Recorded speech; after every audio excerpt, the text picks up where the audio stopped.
Talafalava o talafoa radio Samoa. O manino mai le soi di poti o pitura tamai mai sa sae tu tonu o sui o Amerika o Steve Witkoff ma le lii o Jared Kushner le atari i whaletu la fono Donald Trump o taunu nei kata mo se fono tanga marapane mi o le atunu i le so whaatara noai le mata upe whaatatau ia Iran mai si turanga o lo o au fiai. O le whamtaranga lea mai se so upo le mtanga rengo le vai whawhakata a wata ua ele o iaini fono tanga o whaia i le wā o Amerika ma Iran mo le teminei. Ta ua le CNN i eire proposal po se whina ngalu wharia o Oman wa tuuina i a Amerika ma isi ana paanga e whaatatau le rumanai o le Strait of Hormuz. Wa ta ua e uia ro tu mau pea i le turanga masani, whewa inga i rea no fuanga peitai, wa si itia le turanga la matia, o na o la matianga o maina maisi operations e whaatino e pei o na whaedoa e le Joint Maritime Information Center. Pa mai ro fuafua tara noanga i le aso a tai au, a Qatar ma Iran, a e whai mai ro iei foi fuafuanga Iran, e whaatino to e sauninga o lo latu taita isa iai, Ayatollah Khomeini, mai le aso wha anga i le aso iba, o le masina le nei o Iunai. I Amerika wa mautu lava le whaai unga le whaamsinonga mauarunga o pepe na whaana nau i Amerika i eio lato wai a tatau i le whaavai o le tunuu e aveai ma sitiseni ma ua te enai ma le whina wa Donald Trump e whaamuta le whainga whaavai lea wa se laudi ma sa furu tausanga o iai. I tala le BBC o ta wai o le whaai unga na whaai roa e le whaamsino o John Roberts o le Whamasino City, o whaeroa i o tamaiti na whananau i Amerika i mātua o lo nofo whasori tū rā whono, pe o lo i ei fo i le tū mau i le tunu, e mawhai o na ta ua o sitiseni i nalo o le 14th Amendment.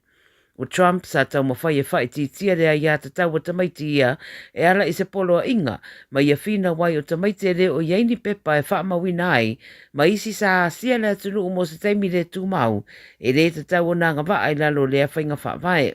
E mawhai ai o na sitiseni e fuai le mea na whana wai.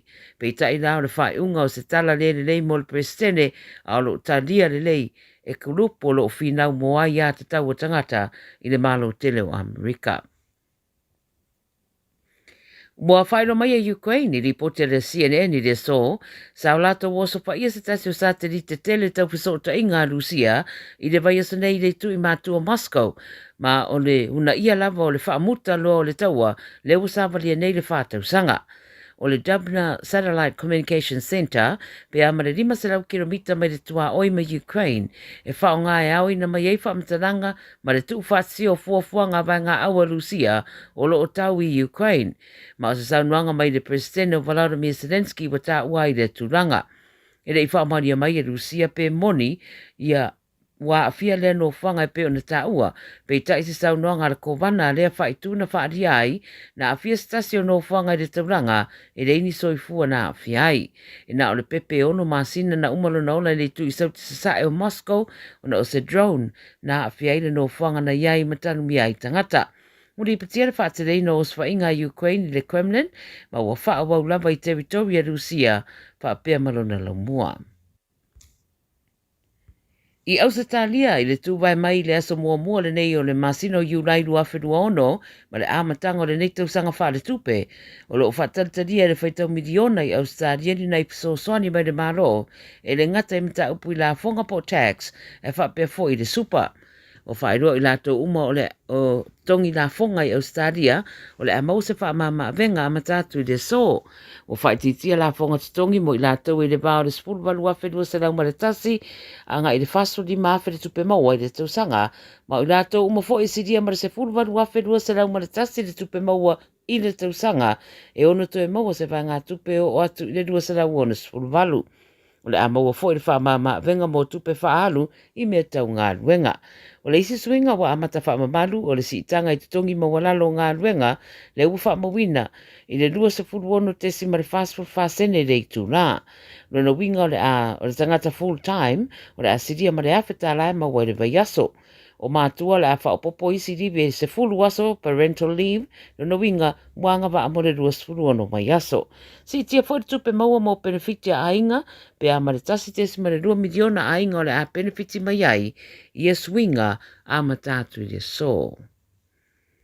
Ma le tala muli, o se tasi e te lelo na si la fia I mata uputau wa lele me le University of Massey, Dr. Louis Wu, o ia ta ua se whatanuanga ma le tiofa wa malo New Zealand, o wa lele la iti atu moto le Pasifika, e te tau na whawhainga o fia na whai eni fesuia inga ilo na whaangaina. O lo ta ua le ripote le basta luai na whai eni whamtaranga le pāremio le Solomona, ma le minista o tupe le tunu e whapea, ua tele le whaalangolango le Solomon Airlines I le whaatupenga mai le malo.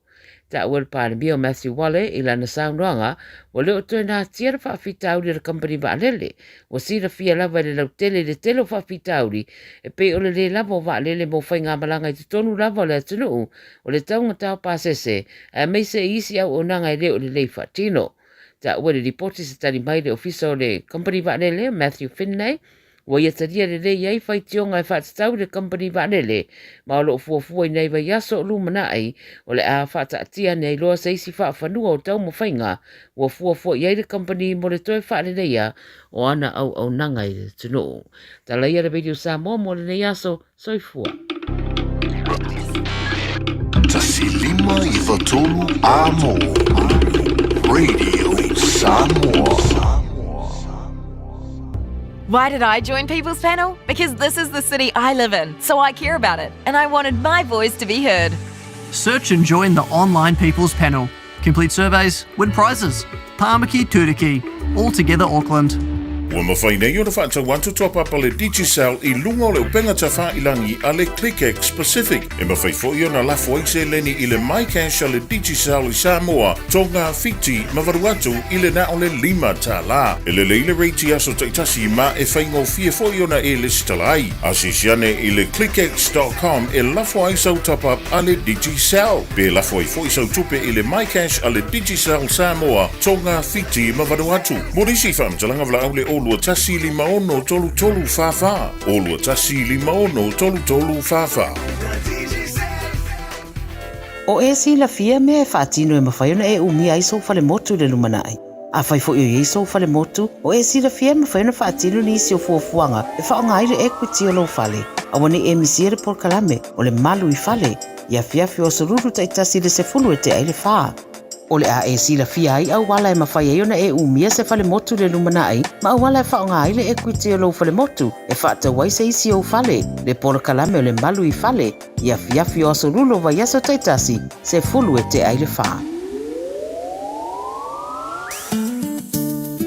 Le Shine Dental, lau whale whai nifo wha moe moeina, la tau te whai a fōwha tala noa ngau nifo, ia so lulu taitasi. Tele e wala e me whai ona tutongi ai lau tong fitinga, a fio mai loa I le 5 Great South Road Manukau, bevili mai le 2 o noonu whawha, 2 o noonu whawha, mo le Shine Dental, e ia inga whapito. Ta lofa Samoa. O le whapito o le Best Bargains New Zealand Winter Mega Sale, ua a mata I le taimi nei. O fi whātau sau telefonifo, o lo maua le iPhone ma le Samsung mata mai. A mata mai le na o le lua 5 ta laid vai aso. Ai ala se se tino for lazy boy. I le na o le lua 4 ta laid vai aso. Ma wae. Wasilia ma le lua 5 tau sanga le tau tua a le Best Bargains. Te tala fitu aso. Vili mai loa I le o valu selau lua iwa toluiva. O valu selau lua iwa toluiva. Beta mai ana I le Facebook page a le Best Bargains. E ia inga whapito. 24 hours a day, 7 days a week, Radio Samoa streaming live on www.radiosamoa.co.nz. Talofa lava le pa ia mawalunga o le whaafonga tāpuai. Ia mai se fo I o le sila mai moa le atunu pele Samoa. I le nei fo I au uli o le aso lulu ua tātou tu vai. I le aso mua o le masina o le nei o Julai. Lua afe lua sfulu maleono. Oka se alofa mleanga le lei o le tua. I lana pule tō I le soifua. Ia ele ngata I le mamalu o le atunuu. Ia mai se fo I o la tō o lo alala mapapa au I Samoa.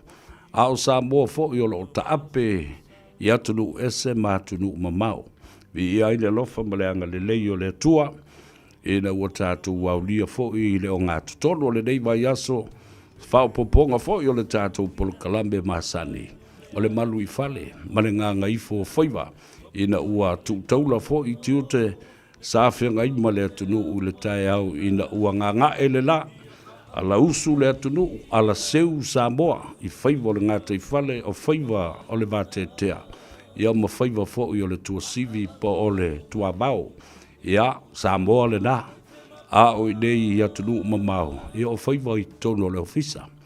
O le fale aonga, o le fale mai, o lunga le ala tele, o matanga ale wenga ale malo, ia ale ngata I le na, o pisi nisi tu ma oti maati na e lamba.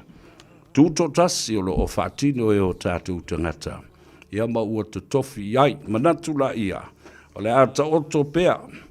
Ia o puna loa, ma mauna loa, ia mese fo I tau ulu o matangi pa ia I sa ma whai ngā, le a veo le atunu. Ia na pale solo mo na papa le ngā e. Ta oto atu, I le tau singa vatele tu mua mapule. O I tu au ma la tau a inge le taima le vaa o fonti. E li poi ai tama ma ainga fo I matama. Ia ai le ngata I le nao, ainga o nofo, ainga we, ainga papa, ainga tulati ma tulatoa, ainga na tafa I wha o Samoa. Ai ale tapo inga fo I ale mamalu fo I le tafa tolu o le tātou vānu nofo. Pa ia mamalu wha le malo, pa ia fo I mamalu wha le anganuu, ia ai maua lunga se vi inga o le atua. E momoli e ana au na pa ia. Le au whainga luenga tutofi e le tua, na I te ai malama maali whanua lalo, ai suruia Samoa, I ave o le la o le malama lamba. O le moli mau I a keriso. Tama whasau o le langi, pai sina, ma whioi o le tala le lei, ma lo te talo, ma lo fo I le tāpua I Faiva o Samoa. A talo fai ta mamtina matua, a lo le soifo mruia, Mauta malawa, ia whapena fo I mauta ngase e mawhale o tangata mātua. E le mawhai o na whaangaloina o tau. Whatalo whapitoa, I le whaletua ia e mele palambo, o ia fo I o se tasi, ia o whawhonga o le tātou polo kalambe o le malu I whale. Ia le ua mafuta mai, ia a wā fo I le whapoponga. Ia manisi fo I o mata upu e ta ua tele le whafonga. E mai se lava. Awa ai malu le fale te malu I fafu. O le aunga atoa o le wha moe o le neipolo kalame. Ina ia wha sino ala I le mamalu o le atunu e maise o ta mamti na mātutua o lewa na ngā lulue o lo iaina ia lātou se leni o lo wha putu ma le wha moe e ta tau o na iai se tai au e whai ai le whiriwhiringa. Whiri tānganga o mai le whanau o le tātou o sa ili e mele o le a whatau se whale mo le ainga. Ia, ma le ngang whaaloalo e mele whatalo whatu I lau sunga le whaletua ma lo le soifua maduia a whio mai le tāpolo kalame o le malu I whale. Ia, whatalo whatu po I lau fionga le ia tau sa vea le neia fiafi ma neia le lao le nei vai tau, ia. Ma neia le te tiloto lo o soifua manuia lava lau fionga. Ia whatalo whatu po I le mamalu le atunu I te mama tina ia o whawhengainga ma whaletua ia a meise fo I nei along whanau. Whalonglongo mai le nei tula ia ma lo soifua manuia. Ma tai ua maua mai le avanoa. Tuli mai lava le taimi ta ua tele mo le whafonga tāpua ia le atunu. Ai tā tele I se e le polo kalame. Avea fo I le nei lao tā ua. E whatalo whatuai mo wholo whatu I le tiktai o le tātou malo. Fionga le li pārebia. Le fionga ia Honourable Prime Minister of Samoa and Minister of Police. Ia le fionga ia Honourable Lauli le mari ato mo le whaletua. Whapea fo I le whainga malanga mamalu. Ia o lo whao pea I au ki lani nei. Ia mo le sa ili ngā matangi. Ia whapena fo I o le siaki o le soifua malolo ina ia maua ma ato toa le malosi. Whatalo whatu le polo kalambe ma le ato sevea. Whapea fo I e mele. Palamo I lau fionga ma le whaletua. Ia nā mailo vai aso. Ia te le whaletua manisi fo I o ngā ruenga sa whenga iai le nā vai aso ata se yo o mai le nei fo I vai teimi o le tausanga ma le aso mua o le masino o iulai.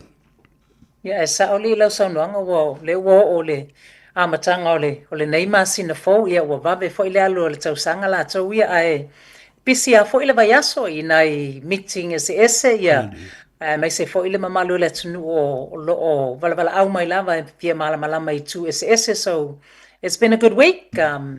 O loo tele lava le tatou leo ngā le tā whaatala noanga le I le iatou savea loo maua lava le mamalu le tunu nei information o loo whai lava mafsisili mai toi whaamalama atili, which is very good. Liu lava. Malo whaftai tā ua tele. So stemi fo vala au mai ai le mamalu le tunu mai sena I tamam tina matua. I lau telefoni. O tele au ngata. Tu ina tu lava le telefoni mai se fo le sunga le li kamuta. Le li televou la le tele o Thomas. Mai le Builder's Blueprint. Ya, mori atu fo ai le telefoni. Ina mwhai o na maua I ane lātou so tanga. Leo o wawa I atu. Ua mua mai ai lunga o le mata upu le asole nei. Le vasili atu ai po ua lua e masina talu wai. What is a reverse mortgage and how does that work? Lea terminology o le reverse mortgage. Ai whawhewhea o na ngā lue mga ioi.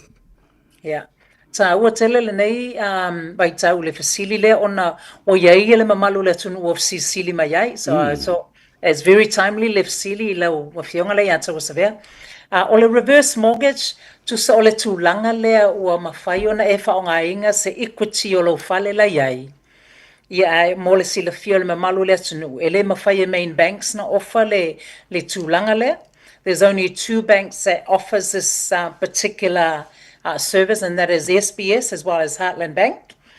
So none of the main banks will offer it. So o lona whaitaita inga whapea lawa wa mortgage free lo Malta.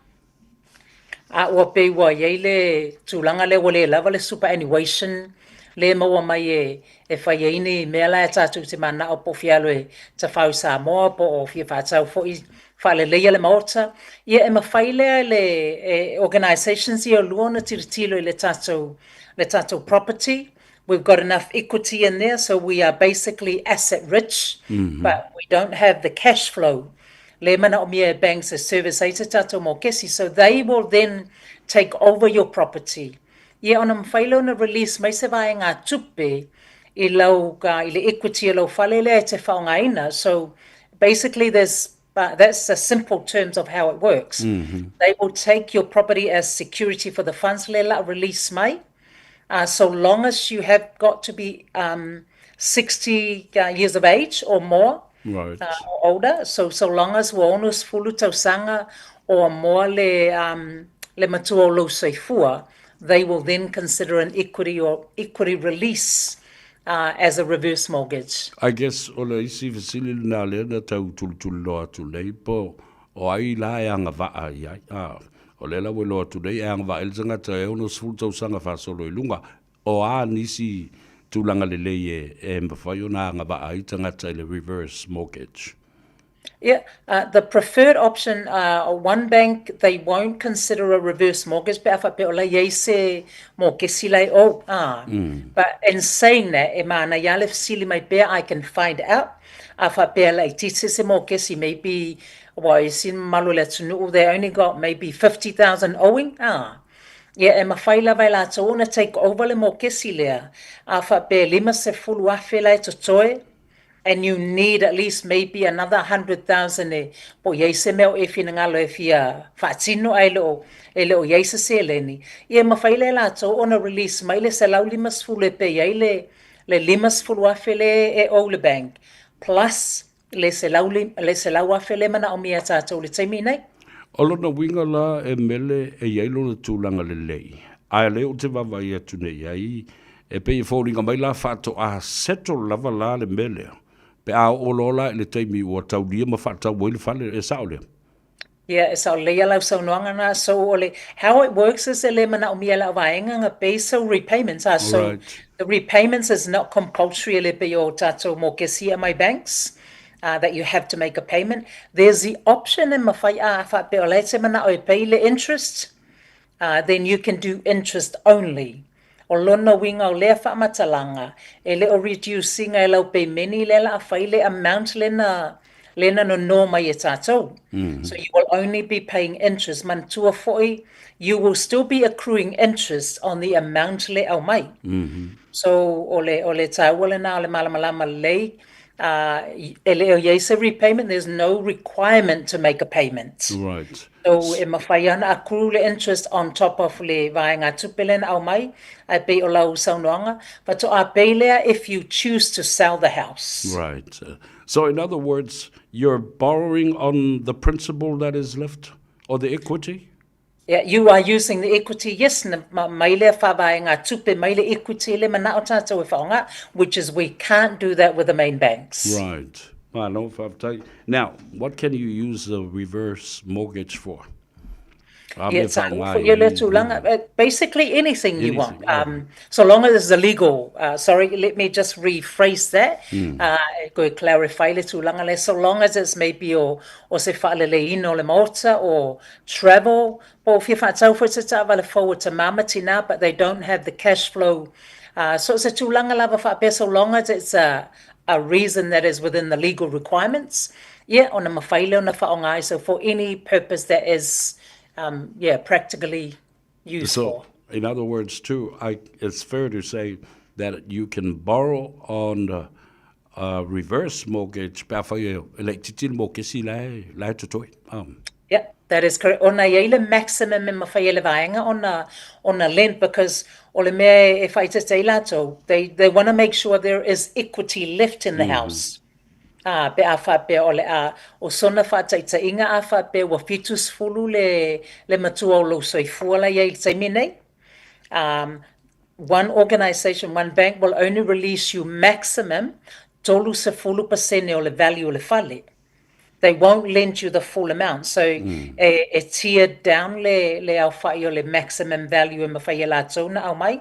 So that could start from 20% of the value up to the maximum would be 50%, depending on ile matua o lo soifua. So they change ile amount of mawhaina release mai, depending on ile matua o lo soifua.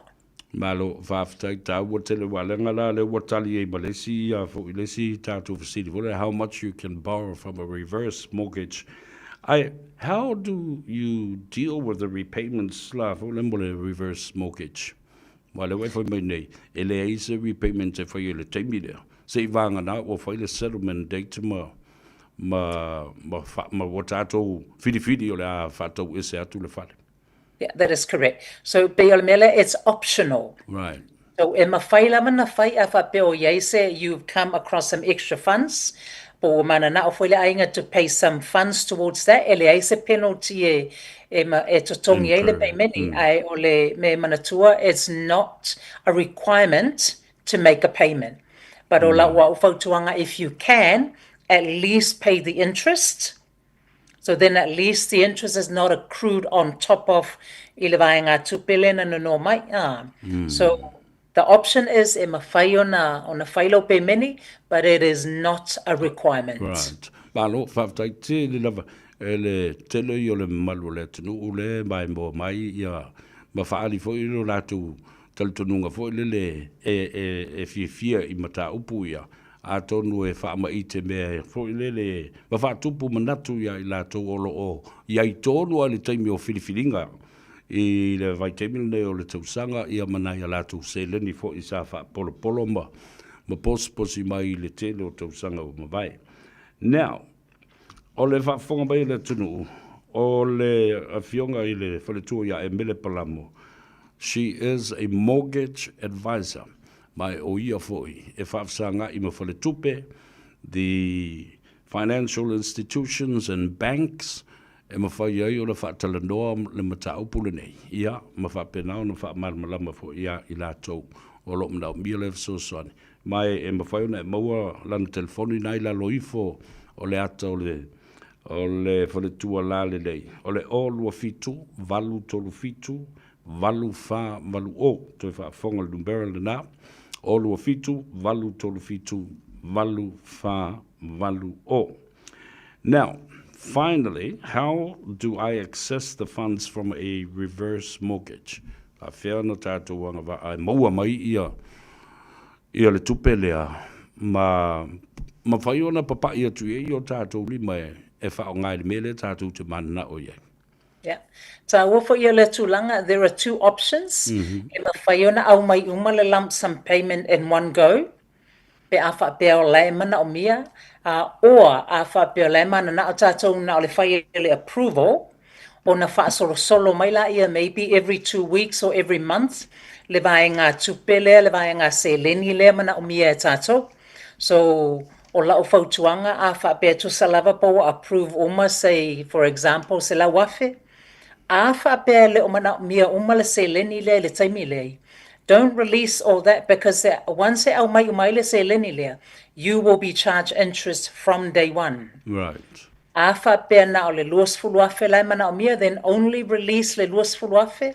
A lai wa umana mautino o lai iei lava le siwa e ngā tupe you can tap into pe a mana o mia. O lesi fo tūlanga e tā ua tele, make sure you get independent legal advice. Right. O na tā ua tele le wha malamalama a tili o ia tūlanga. Ina ia awana ia i se nunumi le alualuanga i luma. Whamatala le ese senga o le legal advice mo le real estate, ia mase tangata le ta une o le conveyancer. Ia, fo i o le awanga le o lo ia po la tau ia e anga vai le tūlanga as conveyancing. So anything to do with properties that will be dealing under the conveyancing, they are conveyances. So o se lo ia e anga vai tūlanga advice in relation to properties. Malo, whaftaitili la vai lau fionga le faltua. Ia, o le avanoa murimuri whai eise whaamdianga fo i mo le atunu, ia ma whaasoa i lau telefoni ina ia mawhai o na toe whaalawi loa. Ia, ma mawa i le avanoa e wala au atu ai le atunu. Ia ma sema fo i se taimi i tau te whailoa iai, ia ma wha lama atili ia nei ma ta upu ta ua tele. Ia, whaptai lava i laua fionga lei ata o savea mole nei fo i whaatala salanoanga. E pe umana ia tamta upu nei ia fiafi o na iei nei a inga nei ta mama tina o vili mai pe whawhena whaile tūlanga. So it's very timely le whaatalanoanga le nei a fiafi. Ai iei lava se facili if you're looking at buying a new home, renovations or investment property, reverse mortgage. Ia, awale matamuli e vili mai. Call me on 027 837 8480. Ole olua fitu, valu tolu fitu, valu fa, valu o ia manuia tele ia malolonga ole neia fiafi la o fionga le ia taua pa pe fo ile le mamalu le tunu e toe felo ia tili ia leva yaso ia soifu ia. Ia, valo whaaftaitili lava i le whaasoa i lau fionga le faltua. Ia, ma le fonga fo i o le tāporo kalame o le malu i fale. Anga le leile tua, tiu te lo tau wha mai o le neia fiafi, ia wha pēnā fo i aso umo le nei vai aso le sāwalinga o le unwa i vai aso, ma le aso mua o le masina lona fitu o le o tātou whaitau le afa muri o le tausanga. Anga le lei atu le tua, tā te whiloa i le vai aso fau, taita i atu i eile soifua. Ia, ma le anga le lei o le tātou mataisini le langi a mulu te minei, ia wha soifua ia ma ia manuia. Soifua. Ia le nā Samoa tāwalunga atu ai le whatalanoanga fo i ma le fofonga o le tātou polokalame. A malu i fale, ia e malu fo i fafo. A o le fale la le tātou talanoa iai. O le fale mo ia, o le maota ma le lawa ua tanga i masila iai le tamama le tina matua. Ia whapea nā fo i nisi o le whanau ua ngā lulue. Ia ma ua lima malolos. O tau whapea iloa, te iloa. Ia, o mai le tātou ainga, tātou whaipaanga ma le tamama le tina matua o lai eile la se lau afe. Ai o mai tātou ia o uso matua whawhine. Tātou wawa aipo le ale tūlanga me whai ai o na tuu whaatasia se tātou sosani. Whai whaatasi ai, ia ma pulu lima whaatasi. O la whaatau le whale. E le whapela e ko a wha, pe ko lima o kou alela, kou o e whakau i le whale ngā luopo kumoe. Fesili ya e mele, a watu le whautuanga ta ua tele mo oe, e te mana mai, wala au le telefoni le nā, olua fitu, valu tolu fitu, valu wha, valu o. Ea, o na whawau leo le whatalofa ma le whawhilua i lo tātou tunu, o le nā ua mai anto leisi vaenga. Ai fia whatalofa ma O whalo whātu foi, I le tō telo le malu le atunu e mafuta mai lunga le tātou api o fōlinga. Ia ma upenga ta whailangi pe o na iai le tātou Facebook page, ia whapena fo I ma le tātou YouTube channel. Alo le ngā lue, ma alo fo le on sai whaftai le mafuta mai. Tā ngofi e share le tātou polokalame. Smash the like button. Ia matufa. Ale on le nā, ia, le nā ia vanoa. Ia o mai ele komeni I mawhaali fo I o tō whina ngalo. I mata upu ese o lo tātou talandoa. Ia mawha fo I iai. Ai o ne ngalo numero le nā, mo le whaletua ia e mele.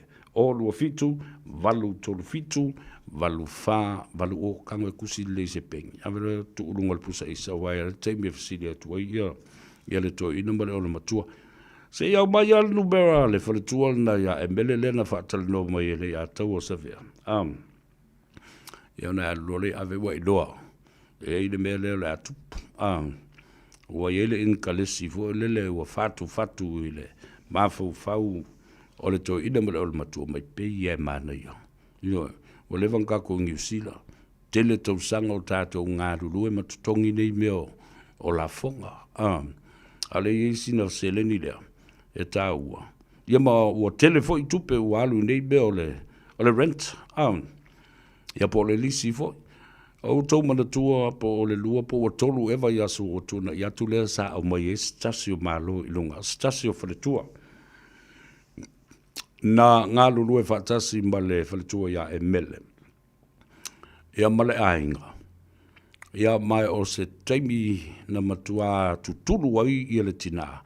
Ina ua uma ia whiutanga inga ma whaletupe. O lo o tu ai pea ia le whaletua ia e mele. Io lātou au tafa masiona to rua ma le whanau. Se ia o lava ina ua o I le taimi o le settlement date. Tu watu le ki I luma. I le lima o le talo matua ma le toina. O sāva vali loa. Ia e te tala le whaitoa. Ua ulu fale I tonu o le fale sāwha tau I tupe o le afu alu au ngā. Ia, ngā lola ia. Io e tā ua le nā o le moe mitinga ua tau nuu. A lea fo ia inga. E lea tasi I nā. E lea nā o le tina matua le nā tuk tele nisi a inga foi. Ia, o lo so swani pe iai ia le whaletua ia e mele. Lua sifun ma lua minute o na tā leo le tu lai lima. Fa maloi leo ngā lurue le nei aso. O tiute ma Faiva. Sa whia ngai ma lea tenu o le tai au. Ia, o mai fo I le uri o leo o tātou. Tūla lata e tu taula ngā luenga o Samoa. Ia matauta ia e lea tenu o ina ua ngā Gagaifo Faiva o Samoa I so se tafa o le lalorangi. Malunga lui. Ele ngata fo I lai le nā. Ai I lātou e whaia le Faiva lea. O le whea ngai ma ngā luenga whaaloto I whale.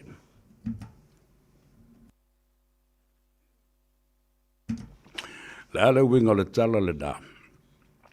O I lātou o lo wa aia le whanau fo ele I aulia tau sanga e o I le aonga. Ia, whapena fo I manai o tātou ta māmatina mātutua. O ta malawa, whale o ta ngata mātutua. Ia, o le nā, o le tau mawha I le tai au, o le malu o le tai au, o le toast, o le whasi, o le whamboa ma le, o le alava, le puti e asu mo le toi ina ma le o le matua. O le wha inu o fuala au, o le vai o vaila au, o whatonunga mai le whale mai, o appointments al ta mama le tinama le whanau o te tau na o iai.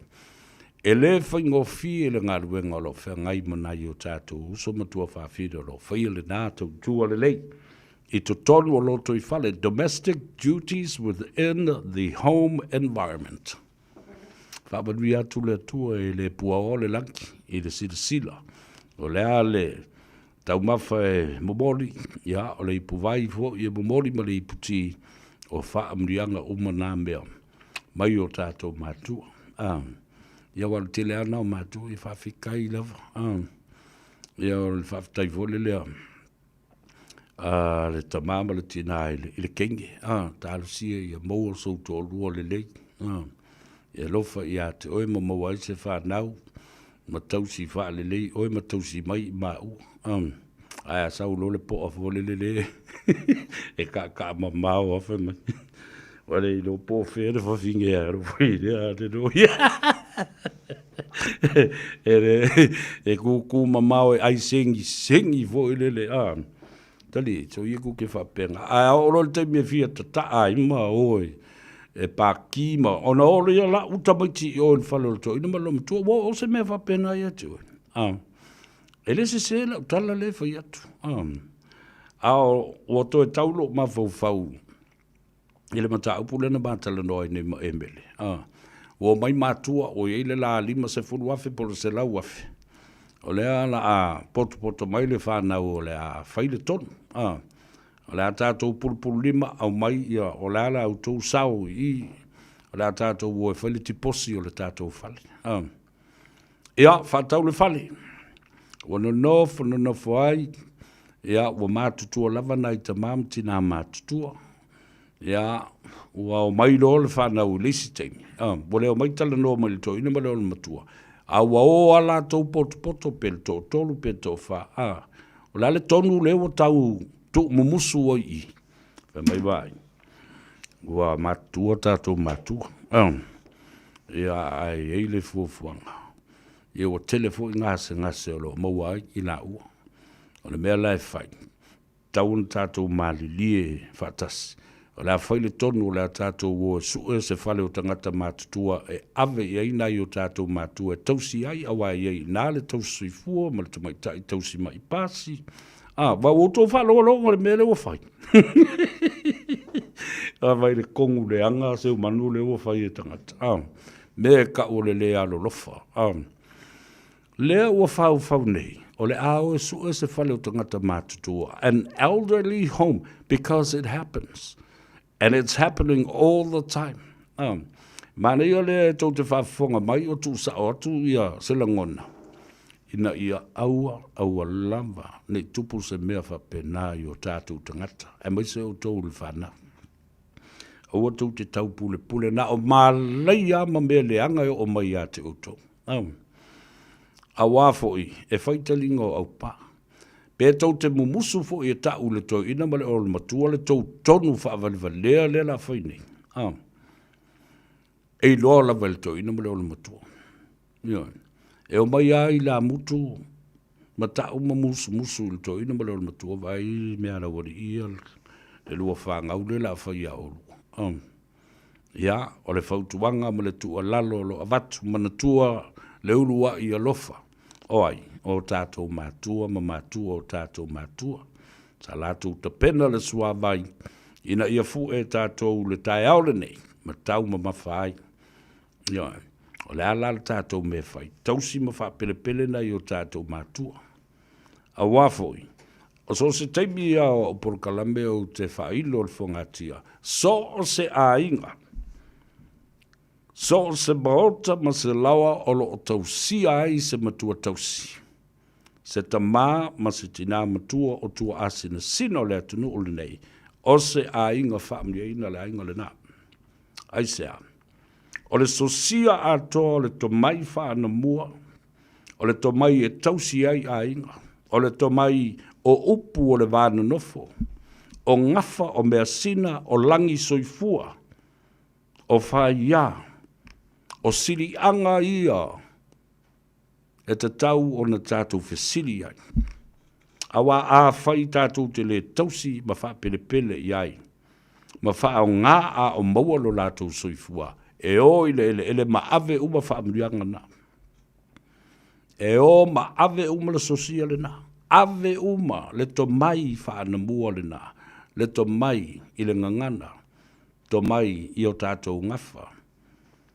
Ma le to mai whaaleanga nu. Ia ona onge tō whalo leo lo tō wainga. Sau tō le whaonga ina ta tau le teimi sa soifua ai ta mamtina matua le fo fau e o la ave i whalo tangata matua. Ele o toi mamau se teimi ona toi amata fo leo le tātou i tū la wha pitoa le nā sa masani ona whai i aso le vai aso. O le pula la ngoto o le soifua tau a fiafi o te mamtina matu. O le na vatua i le tele foi o polo kalame e winga i fo mai. Ia o le fisilingia o le tatou numera fo le ta o le health line po le helpline o le o valuselau ono tasi ono. Mana tua o le health line na. So se fa fita uli e tula i tono le ainga. O tau mafa, o le soifua maloloina, o le fautuanga i le ava malosi, o fuala au faasaina, o ngase e tula i mai, o le mana o mia o se fasosoani mani fautuanga e winga i mātua, e maise le tupulanga televau, o le laina le na, ale atunu uato o whaingoina, o le health line, po le helpline. O walu se lau, ono tasi ono. E le ngata fo i le na, awa e ola e luasfulu valu i tu luasfulu fa i tu la fitu aso le vai aso. Ai e tala noa fo i ai, awa e le tongia le laina le na. E wha o ngā mai ia nisi o le atunu, Samoa, e iei fo mai, e iei lo ia. E tala noa mai, ma wha soa mai i le tātou ngana ia manino ma malama le lei i tātou i ala le tula fono, le soifua malolo ino, le ia tatau. Violence at home, drugs in the home. Ia, ma le mea lana o le child abuse, ma isi mau meo le sauanga e whai tamiti. Ia ma sauanga la fo iwa e isi ka miki o makua o va le pao le whai ai. Ia o so sopo i matua.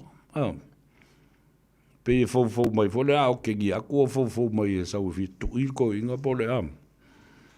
Pe vausi lo makua. Te ko va i me o pongi sa ia ma fau tangata nei.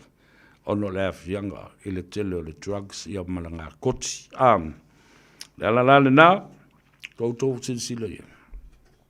O le tā ua le nā o le tātou tūla lata i nai o tātou mātua.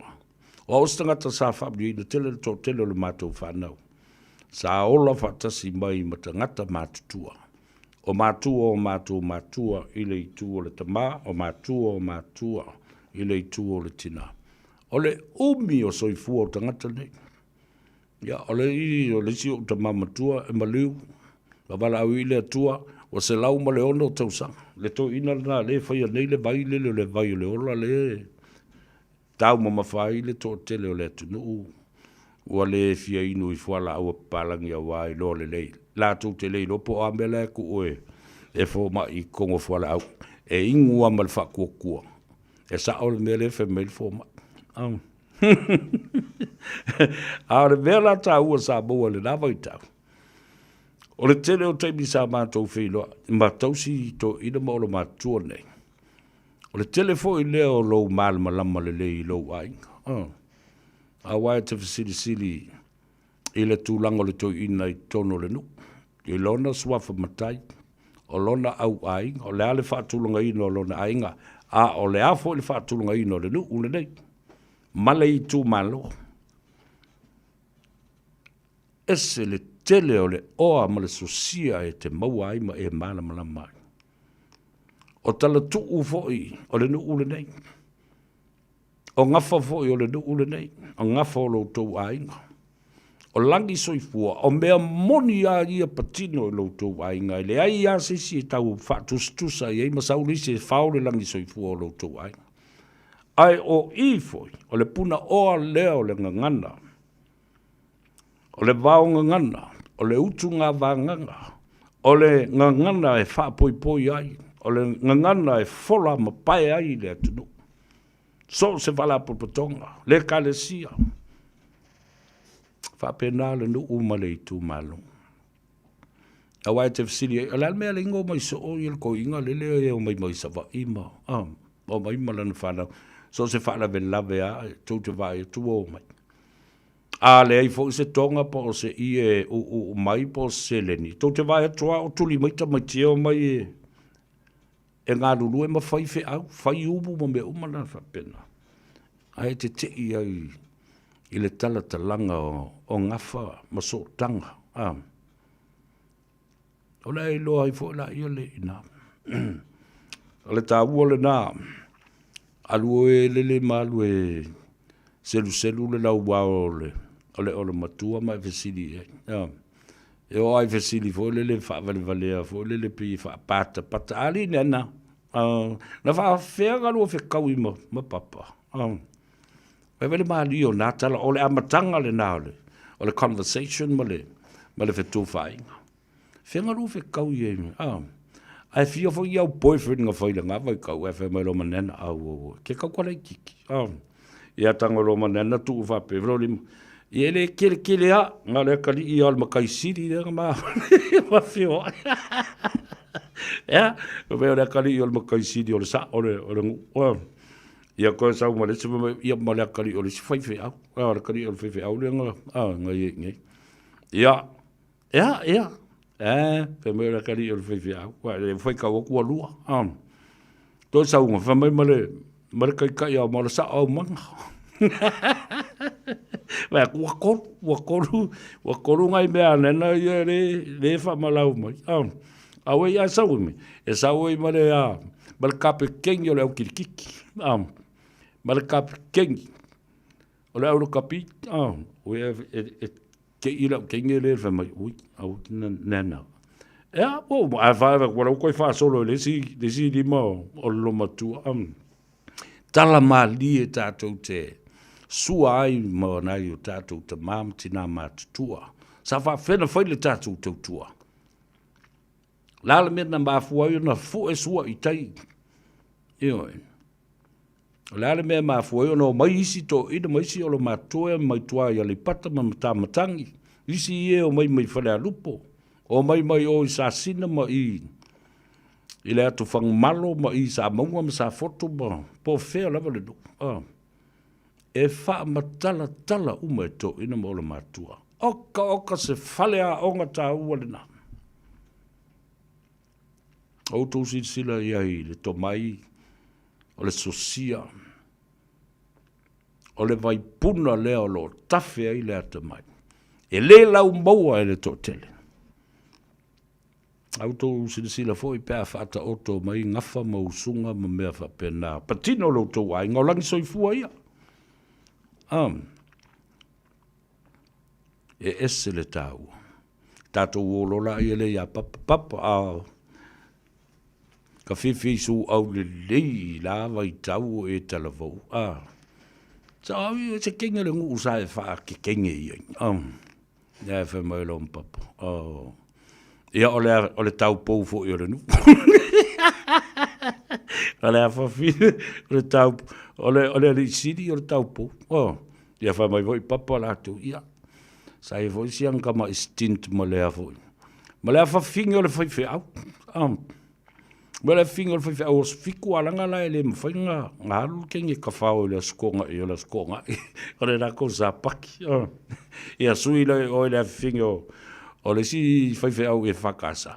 O tō sila I e mea, na whai e tō ina. Ia e whai makali I. Ia, ma whamatala lava tala mali. Ia, whai kungol ke, ia whai kula ukamare. So leo le kau pou o ngure ngā rui, ele koi inga. O le a whingi, o le si whaiwhi au, mo le a whingi, o le si whaiwhi au. A whai kunga whai mai. E o ai le afo I le tamaita I sa tala vau a o ia le nā le matua o le au se papa ma le mamalu o le whalalanga.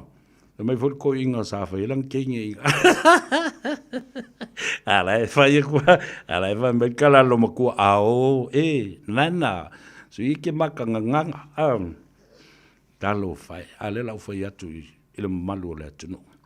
These kinds of exercises where you try to talk and have a conversation with your grandparents or even your parents as well, great grandparents. The exercise is perfect for training the minds of our elderly people. Auto whalongo talana. Ele ngata na mawailau meanga. Ma e whalongo I ai. I mea whawai. Mea mori a mea I e talano mito ina maula matua. At the same time, olo Ephesus ni e train le mafo fau o lo te mamalo tina ina ia aua ne I ngalo mea ia manatua mea, ia manatua o tō fōringa, ia manatua fōringa o tangata, manatua I ngō o tangata, a inga o tangata. O le tā ua le nā, o le whetuwha inga le tau te whaia nei. Because we did it. I did it. With my grandfather who passed away at 106 years old. O isi o mātua, o isi o grandparents, e māli liu le ta iwa sifuru ontu. Ubi ia o soifua o nei tangata. O le mea rofa fo le nā le atua iai. O lo o ta mamatu o le alana o whamita la le mea lea langa o lea o te iai le mata upu lea o ta mamati nā mātutua le ngā lea sa lo tea. I le mātal noanga ma le whaletua ia e mele. I le tele o nai ta mamati nā mātua o lo o whaaputu putu pea. A lātou se leni ia masa ili awa noa investai. Mō nai o lātou whanau ma whanau o lātou whanau. O le tāua o le mea le sa mātou whaia I le tō ina matua leo le mātou. O le tamau le mātou tina. O so alo to vao leo tele.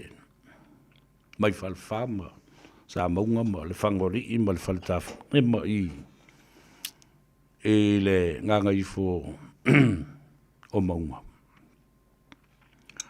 O le tele o te mātou te e tustusi. O e ma se api ma se peni. E tustusi lalo. Me o le ule nei ma le I tū malo. O ngafa lava patino I lo mātou lava a inga masotanga I le ma le I tū malo maisi. Tau songa o le tō ina ma. O whea na o whai a wā ai ma no whatane ai. Ma tau tu ai ma whaatino ai le lātou tau tua se iau o lava ina wala au I le tua. Le tō ina ma tua la leo so alo. Tō vau leo leo tele.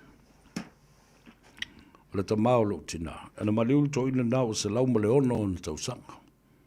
A o le tele o mea tā ua sa o wa o ina mai I mātou uma o mau mātou uso. A mātou lea o ngai whamaitala e fasi mātou e le mātou ta māma le mātou tina. A maturi wha malo si o le au. A whamaitala so alo. O ia le whaia kamaki. O le poko e le sko poko. O le poko o le mea le kua.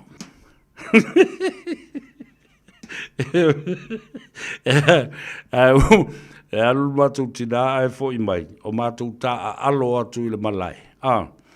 Tā alo tele fua vātu le whafonga le tunu o le vato ata I ono ta I lima tau sanga. Ai wawa I mai le tū tino sātu lou le whafonga le tunu. O lai o e no noa atu le fasi I e male fua seina lai tau tau mai ai. O lai mele ua whai, ua peli tome le tō ina tame ia mātou uma.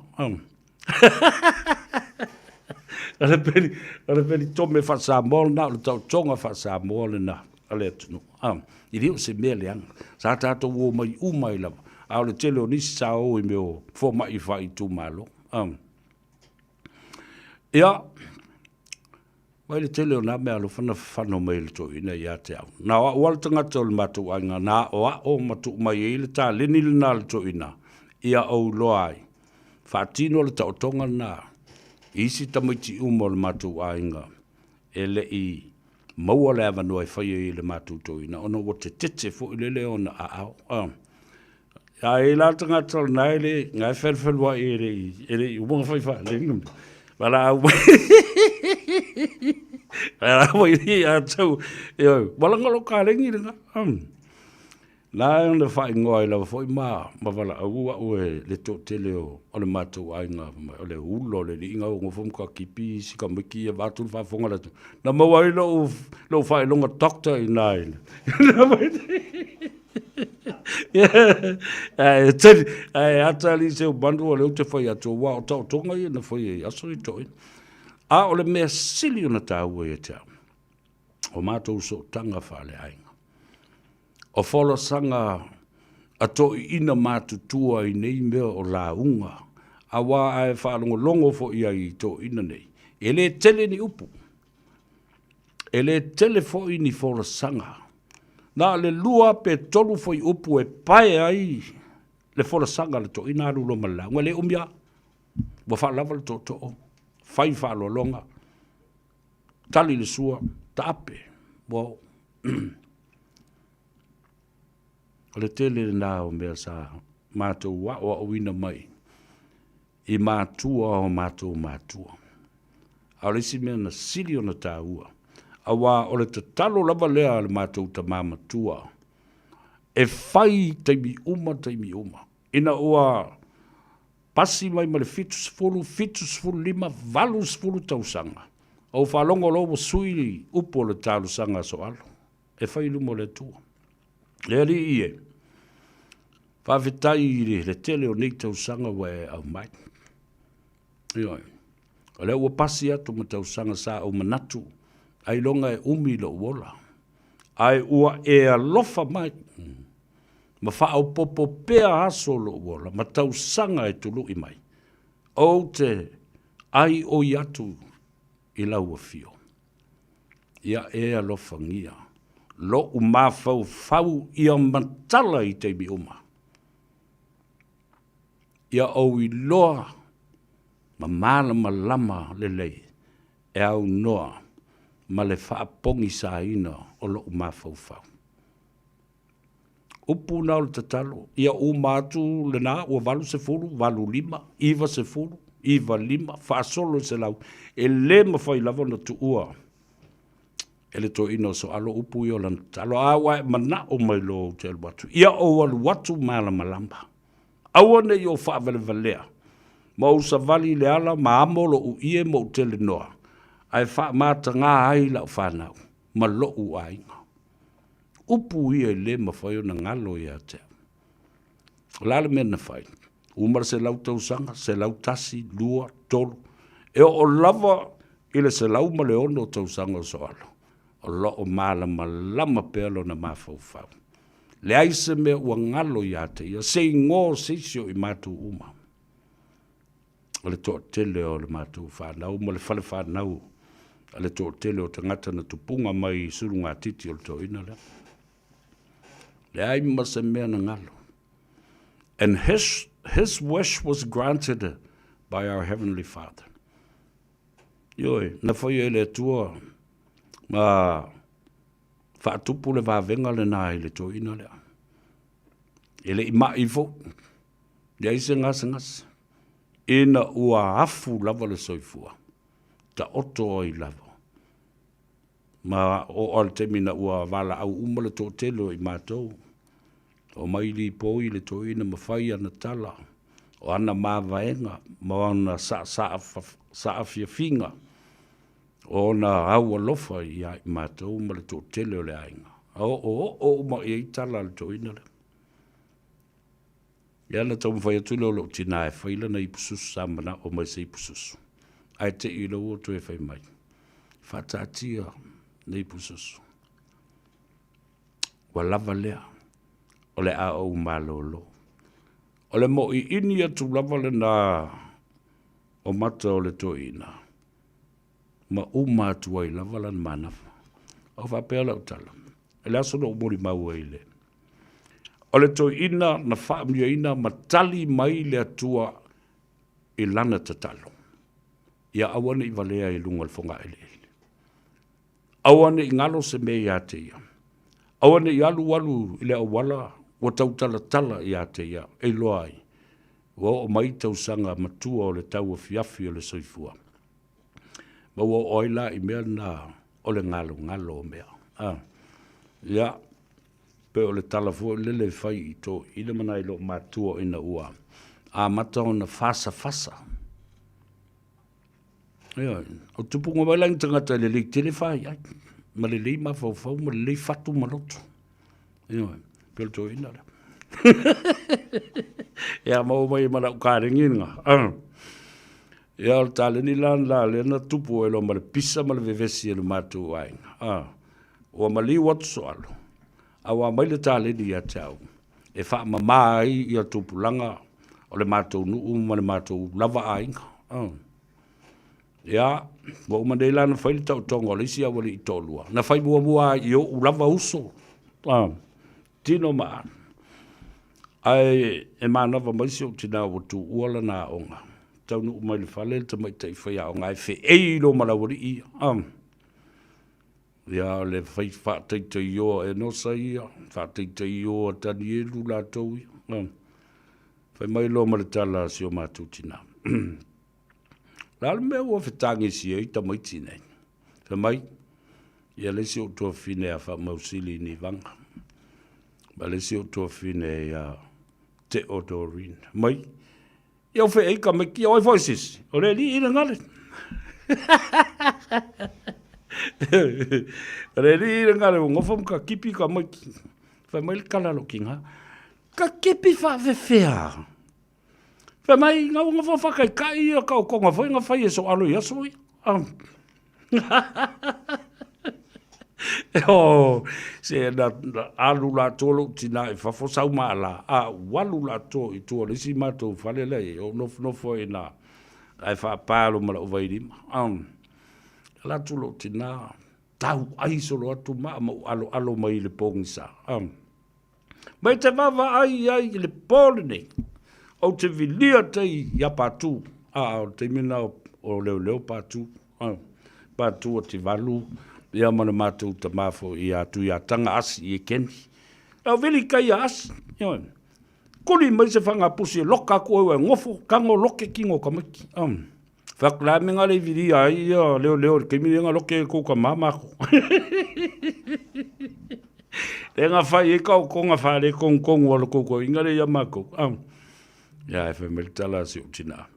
O mea ia na fai to ina matu tua e mala malama maata mamai. O faku wa o mana o ina leia o to ina na le fangol to tonga le.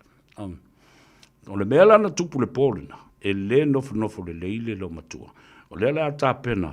E ave tamuiti le fale mai. A o ai se fo mai o tiute le polena. O lona winga vidi mareo mai lo kakua. Ai oso mai lo mare si o uncle. Oso mai si o uncle mai. Yara mela ave fuka mai ki fale mai. Alu si singa tai lo matua si teno le fale tua vau iva. O vau iva o le fale tua le na o le toino sapio. Ja, o ia le mea le district nurse. Ia ami lo ma vau iwa, sau lo ma vau iwa. So e atu I lunga ia la wali ia e ngosa makangi. So fe mai kala. Fe mai le tala ale district nurse mo le. O le tama I tausi soi fua fai tu malo. Fe mai. Ae. O le o le makwale le o le limo kankaren ki pia ra. Ia wa sefe lo ma o le polena. Sefe sa o ia marfo mai le ponga ma doctor sa vea ile. Ia na ola ba le o si ngong mo taka si o Dr. Savage. Ele kariera lu ia fa pe to se tala sel tala o te vat. Ele se tama I ori o le tala fa ma o ni la fa fonga lo wa inga ma le tua la si la mai. Ma le tō tele o tangata whame tele. Kaka makau kia nga whafango e so alolanga. Nanga mea lo whamanga mai popi wa taula me o tamai. Nei whinau me o tamai popi wa vai mea na whai tō ina. Ea o meo poto wha na mua na. Ea o le o mai teimi o le tui whai. E roka I kanga kapea koe whai isi sing. Ea mea whapena. Whapea. E charge o e whape o le body mutilation. Pole ai ringo le vere. Le o te wawa ai ati. Ia, tala tātou te tali e fo I maa vantu ai le. Le wha lo ia I la tō lo whaia le ngā ruenga le leile nā. Alo wa ia na ia tātou te mamti nā mā tua tautua nā mā o tau. Teimi fo le nei o le tau mā lulu. Ia e po ia ngō fie na i o tātou mā tua. Ma se fo le whanau la iti. I le tele o ngasa. Ngasa la tātou wō le malolonga. Fo I mai, wha au au ia le ngā Gagaifo Faiva. Le I atau sa vea se yuli ia wha pia fo I. Le tau whai a whonga mua po le fitelenga fo I a se. Manu Francis Ione o le tātou producer o le tātou pora kalame la tātou o tāle peselea.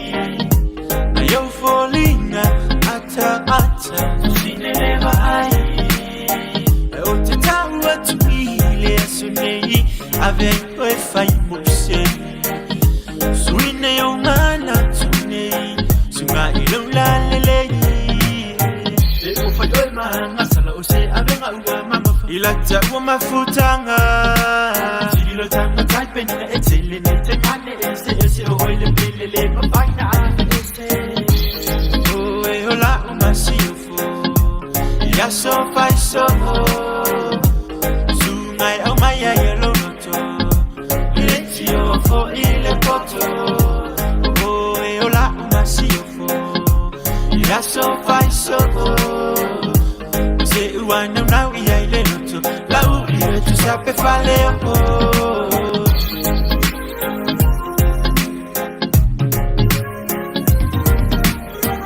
miliona vetu sulu ese asilava ile bele winga tsa beyo setu fanya jana materia bela ngona pefa tukumai ya so mabona ulo ono sai mafa atali tali se umali maya oyola umani lo ma amora oyo umai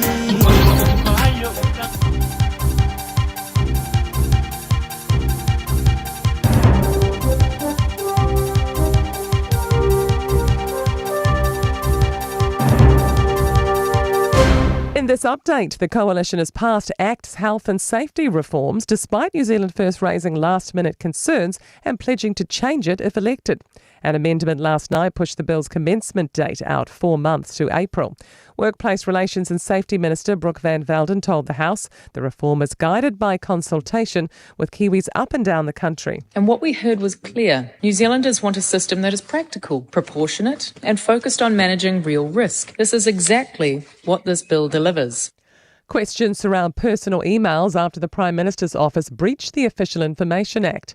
The Ombudsman's found documents from Fonterra and Z Energy asking for a law change, later adopted by the government, was sent to a senior staffer's personal email and never released. Winston Peters says using personal email isn't dodgy but must be disclosed. David Seymour says they shouldn't be used, but the OIA applies regardless. While emails have been controversial in American politics and which account did you use, it doesn't actually make a legal difference. So I wouldn't worry about it as much as some. Labour's leader won't budge on refusing to change the superannuation settings, despite the International Monetary Fund warning costs need to reduce. It says the price of the pension will rise significantly over the long term, suggesting gradual reform and further strengthening of KiwiSaver. The OECD's also advised reform. Chris Hipkins has stated Labour isn't open to raising the retirement age or means testing. He says that stands. Ultimately, all governments face choices around how they meet the needs of an ageing population.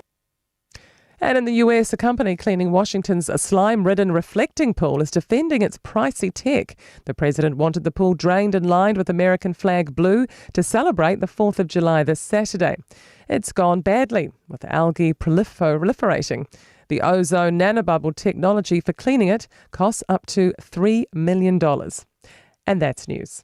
To sport, and Mexico is through to the round of 16 at football's World Cup. The co-hosts have overcome an hour-long delay due to thunderstorms to score 2 first-half goals and send Ecuador packing. Super Rugby boss Jack Messley has defended 6 teams making the playoffs and the revamped 10-team competition.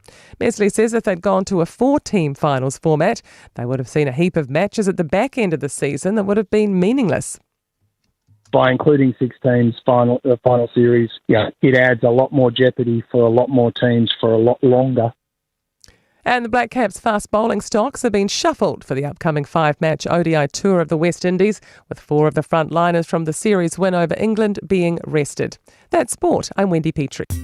Mo tupe whamo moni Samoa, mana tua loa le Pacific Easy. O loo whawau pere taro papitoa nao le limbatala tu tongi pia whaunga ina le Pacific Easy app e whaatino ai au tupe whamo moni mai lau telefoni whewe ai. O loo awanofo le tato direct transfer ti posi mai ai au tupe le tato account. Ma whamani aina fasili lupa le telefoni, ma whaatino la whaino lau tupe ai nga whapitoa. Mo le tutongi no pidio le pai, mo li te ngā tupe so se whare tupe Samoa, pe tutongi ni no ngā tupe le numpi wha Samoa Housing Corporation, UTOS, Samoa Land, ma so se au nanga Samoa o lo mawhai na whatino uma i tātou au nanga ole isi pei. Mo le silifia o whaasoporia so se vahenga ni usila i o tātou lala o lo awanoa fo i o tātou ofisa i o taro mamangele pe whaongale Pacific Easy Mobile App po le Direct Transfer whaasawa i lo taimi ai sili ato na whaasawa i nautu pe wa taunga tāle penisiri. Mo nisi whamtalanga wala au le telefoni o valselau o tasiono ono po numero masani au kilani o le lua fitu ono fitu iwa fitu wha ma le lua fitu ono fitu iwa maru wha Pacific Easy o lau paanga mo tupe wha mo boli Samoa.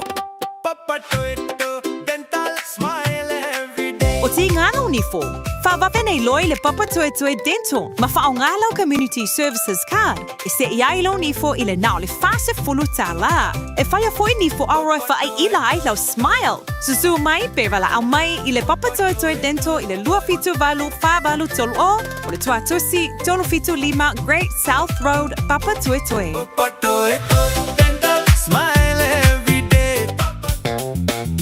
Tā lofa Samoa. O le whapito o le Best Bargains New Zealand Winter Mega Sale ua a mata i le taimi nei. O fi whātau sau telefoni fō. O lo maua le iPhone ma le Samsung wata mai.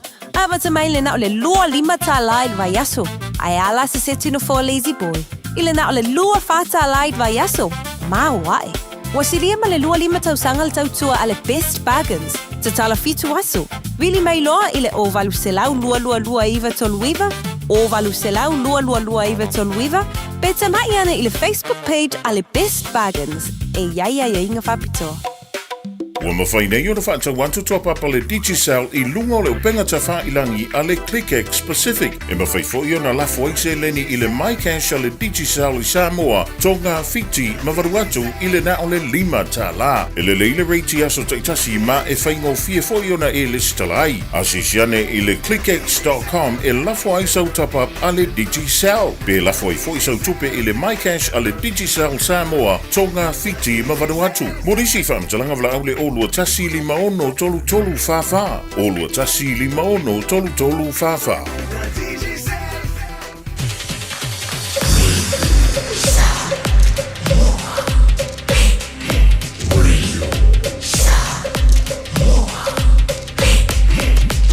Tasi lima iwa tolu, amo. Ia, toi e whaatalo whaatu fo I le vaenga muri o le tātou por Kalambe, le ātou sa veamba le Gagaifo Faiva fo I o le atunuu I le nei aso lulu o le aso mua o le masina, a matanga fo o le nei masina, o le savalinga muri o le afo le tausanga. Watu le whabalo I le atunuu malana whainga malanga. E ui na lautia I puava, ia e tātou te mapu I whangalele. O afo I wha le tolu, o lunga mala lo ma patu o le ala. Ai, o lo oanga le lei pēr le atua. I lo tau soifua lue au auna tau tua. Ia e baise fo I o tātou tikta I o le malo I le fiong le li pārmia ma le. Whainga malo o tula I mai nei. Ua mai atu na pasia. Le tala au tu o le tupe. Ia po le tala whaatau fo I o le tupe. E le mawhai o na whai titi ai le nganga whaafitai. I le maita watu I tātou telefou I vai whanua I le aso le la. Le o whatu langa mai ai e le. Whale tupe tūtu tonu o le atunu. Ea le tūlanga a policy of monitoring the cash flow for Samoa. Ai tā ua ai la I le lipoti lea. Ale e tusa ma le tasi tesi ma le fitu biliona tā la. O sili atu mai le wha masina sa wha nganga I le tupe leo le tātou Foreign Reserve. Pau le tātou whapatu ngā tupe o lo tewi whafo. Ia wala ia aso wha le tonu. Ia maaso timu. Maaso le wha. O sili atu I le se fulu ma le lima masina nai lo le wha masina. Sa fuafua ia ia le nase leni, ua tusa lea ma le tasi tesi ma le fitu biliona tā la. In our foreign reserve. O le au te lenga la li poti, lena umai nei e le, whale tupe tu tonu o Samoa. O lo o matua I mau a lunga. Le wha moe I le tūlanga I mawhai ai o na tali Samoa, I whawhita uli, pe a whai e o mai ni whawhita uli. Ia po le tūlanga leo lo ia i nei, ia le taua le malo Amerika ma Iran ma Israel. Wa siri atu le sifuruma le lima ma sine ma whai ai o na tātou tūto tasi pēr ma whaatino i tātou o tātou lava fuafuanga fisoso ni ai ai tātou moreanga i luma. Siri atu le nāna i lo le whama sina leana. So in other words, the $1.7 billion for Samoa's foreign reserve, it is now more than 15 months better off rather than the 4 months that was forecasted before. Yo to whafonga, yo lana winga, o lo le lei ma maua lunga, le ta mau aingo Samoa, ia ia vanai, nisi o teimi o le a whaasolo mai li poti le na Samoa Central Bank, for the Central Bank of Samoa. Ei teimi o le a sisi maua lunga, te isi ai mo sina teimi pupu, ia e le mo se teimi umi, ta ua tele, ia le na fo I forecast, ia ma le tūlanga maua lunga wo o iai. Ia le tātou seleni le na, ia le fo ua pasia le tātou tala I le tupe, le tas tesi ma le lua piliona tala. Ma o ni matati a maua lulunga le nei ua ausia, talu mai ia whainga malo. Ma e momori e tua I le whaftai, ma le si mea tā ua le, e tau na manatua I le atunu. Awana I se tia I tātou le maluo le teita e hao ma upu ia lo whelafua I ai maise. O le tūlanga o lo whaase se ina I pēa le tō tele o tangata. Io e moni. O le talo le tupe. O tupe le tunu. O tupe o tangata Samoa. Ai le mawhai. Le mawhai o le whaatus lia. Le la fonga e ao mai tangata Samoa uma o lo iai le tunu I le tausanga. Pe a whatustusa I le international remittances o tupe whaamomori atu e Samoa lo alalo mata ape I tunu I whafo le langi. E momori atu I Samoa. Ia leo o tausi sila nei le tupe o le tausanga leo. Wha le tupe leo I nei le remittances, international remittances na alwatu nei. Iwa se lau onos fulu miliona tala. E le teitai, so whapena, ni tupe te tele whapena, e ao mai la fonga ata ngata whainga ruanga Samoa, ile tausanga e tasi. Never.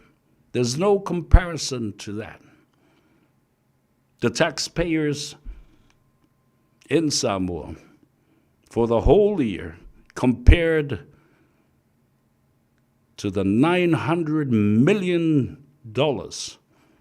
sent from international remittances of all Samoans and the diaspora of Samoa, outside of Samoa. Ta wutele le na vaenga. Ele toi fi o sa tele no le tulanga o famsinonga, ai mai se la le famsinonga le. Le wa mai ele iunga al famsinonga ile mata upu a whalealili. Ele a fionga ia toi lupe fa pena fo I tui loma.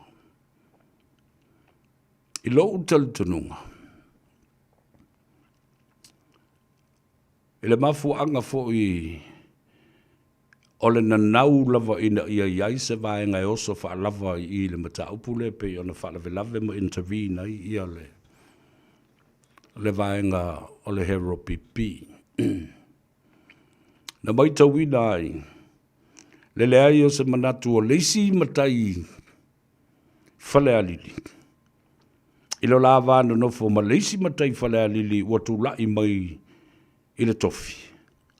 Ai uana nau I o e whaamaria ina, le mana onga o le pāti whai o le hero pipi. Ia le na. O le afu le na ua o iai leo tātou. Ai ua uma. Ua uma na tala noa o le uso e tā alo tama o le uso. Ua uma fo ina wha le lei tu malo. Ala le mea tu lai mai. O le mai lei lava le fili ma le manatu lava. Ua le manatu le tu malo. Ya la toe anga I parota lai titi. A o lesi foi o nau ta inga sa I le teimi au whanga solo le whamsinonga le nei. Na tu wawa noa ai ali I whamsino I le lo ia toe lupe. Ina I au mai ni mori mau. E tali e tuai I mori mau leo au mai e tui loma. O le ai lao se mori mau na au mai e le tamaitai lo ia ia miro. Au te tali tonu o se tasi leo lape na mafua ai o na whaia le unga lea a whamasino. They have given the chance to produce some of the witnesses and some of the testimonies to testify. Perhaps it could have challenged te manu e lui ai I o le mori mau. Te ana au mai atu I loma. Ai pangalea. Ia. O le isa mori mau e au mai. Ma le manatu whape a le isa mori mau e o ina solo fua le whamsidonga le nei. Ai sa te tau lava o le isa mori mau. O la ule nā tilo I le tula whono. Mai ua whangata I nei mea o le atu la I mai. I nisi mata upu whape nei moreanga I luma. This case has already set the precedence for any other petitions pertaining to the elections in the near future. O le tali lea. La tātou sila fōila I ai. I le onga o le aafianga o tangata pānota uma ma le lātou wai a te tau. Po whena ta oto I le majority o I lātou. Sa lātou la lango I le tula I mai o toi lupe. Wa toi tō manatu o I fo I le nei te mali. Malana fo I tautua. I le amata mai I le paia inga lona sifulma le fitu se ia o ina tōwhia o ia avea mastasi fo I o sui pānemia. Ma malanga ai le whontanga a malo au whatasi. Sa sila mio ma mai mō le lalulangi I atoa. Ia ngā waa ma to mai I whaapitoa. Ma fua ai o na fili tanganga e le fionga le li pānemia. E lua sui pānemia e le mai tauna na ai. Whātua uma le whātautonga. Ai po ia loa I ngā sengase le fionga le ri teitai. Le wa ai mamao le nā saiai. Ai talo whai. Awa au tonu lava. O le mafu anga lava le nā. O le ave ina o nei mata upu I le whamsinonga. O le whaunga lava. Ina ia matua whaaleanga le tamali anga o se tangata. Ma ia whawhau ai ni mori mau. Ina ia whaaleanga ina se tau mawhinga. Ma le tūlanga sao o iai ia le whamoe moe. Tasile nei I tu tino o le malo Samoa. Mo leva on te tau o na whai I eise fuafuanga. E toe au talu a toa I lava tu la whono uma. O whainga pānota le atunu. Wa leva na masofa. A fuafua tu iai le tele o tausanga. Ale mai a o lea whainga pānota to tofi le komisi fau e o mai e. E ilo masu e sue malau li liu. O ai isi tangata ia na au mai I te tonu se le komisi lea. O I lātou na tāmo mo le whainga pālota. Muli iane whaia ina I petitions o le whaamsinonga ma le pālota. I le solitu la whono ua whaamaunia. I whainga whaato sina, ma whainga whaalatua, ma whainga whaasolitu la whono wale tusai ma tu la whono o whainga pānota. Ono mai lea se I le komisi lea. E wha whea la, wan fisili na. Whawhena whai nei me le telo nei tausanga. Le ti oa ma tua fumfa atoa. The whole election system is because those who were candidates and those who ran as candidates and were unsuccessful and lost the election and even losing at the petitions in court, they were selected to become members of this commission to review the outcome of the general election. O tō si sila nei. Whawhela no mai tangata ia na tāmu moe, o sui tau wā. Whaia ina le pānota toi whaia ina i le whaamsinonga. Au mai e se i le komisi sili leo na tā ua, e ilo ina tu la fono o filifilinga ma le aia tau, ma le sao lo tonga e whaatino ai. Le pānota le tunu o e fili tānganga mai ai, tofi o i tu malo. O le usol tu la fono. Le al mewa whai ei. O wo mai atu le pamale i TPP. O le sao whanga mai i tutonu o le palemene. Ai au mai tonu e whaise me mo e se la tautupe. O au tau sila sa mo. E le se tala na wai tutongi o mātangata nei o mai e se e tonu o le komisi lea susoi. A o ala ni a latu. Yo latu sao whale tu la fono. E a mai tonu i. A o lea na latu soli tu la fono. La fa fena fai. I le sao ma le fitau i ma le palani. I la o vava ai ma le tiltilo iai. Te lo te mi fai la research o te alu. I le whainga pānota. Le system, the election system of this country, of the country. Au toi tiltilo fo i a New Zealand. Al fasili lava le tu lai mai. E mafua i se a. Ona toa. Le minoia le malo e fausia le malo. Ma nga ilo e fatino na tiute. Oi lava le malo ua tu malo. Ma ua tu silima iai ma ua mai ona fatauto. E le fionga le au malo le malo. Samoa o se atunu siri ona lai titi. But the election system is so complicated, and the complexity of it has caused chaos over and over time. The uncertainty is real. Le mautono. Yo lava fo i le telo le teimi e whaaru vale ai. Mo ia tulau ala whaafonga mai o le tutino, a mese foi o le minsta, lau fionga le li parmia, o la u lava lea tu o lalo. Ma le pipi i tau le mau ma tu i malo fie i sau finangano. Tasi lea i tutino e te tau o na toe au talu a toa. Toe whaafo i se i whaape i o na toe whaatulanga. Ina i o atu lesi lima tausanga. O leo toi ai ni mea whapenei.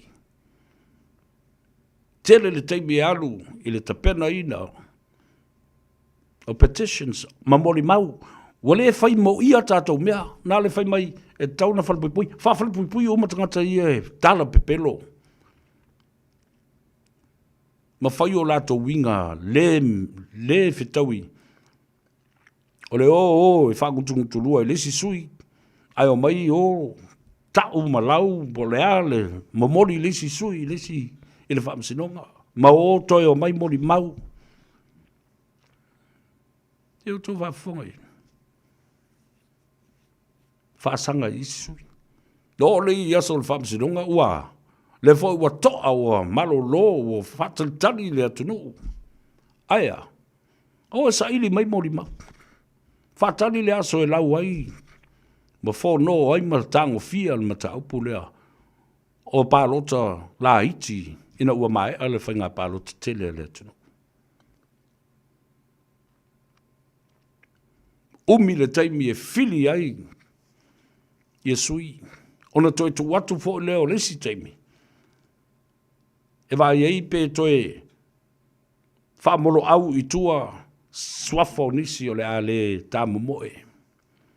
Tu atu foi bale taimi e fai mai ai ia se taro sanga se stangata e winga el se sui o le ata moe Ma me le tau na nga va ai, mai le tau e ona veo se sui tau va.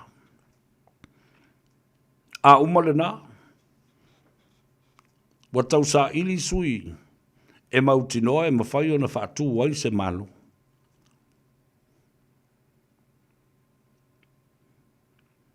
Ona alea, ona se e lea o le atunu u e tapuai. Se e le matila e tapuai mai ai. Aia, tātou wō le whāsfu li maso. Toi titi lua masina o whaatali tali le atunu. I le umi o le nei taimi. Le se ngā ruenga e tasi o lo whai ai. It's like the whole government system have shut down. Only the caretaker government is in operation, but not a full operation. Yeah, that's it. Ngai masisila.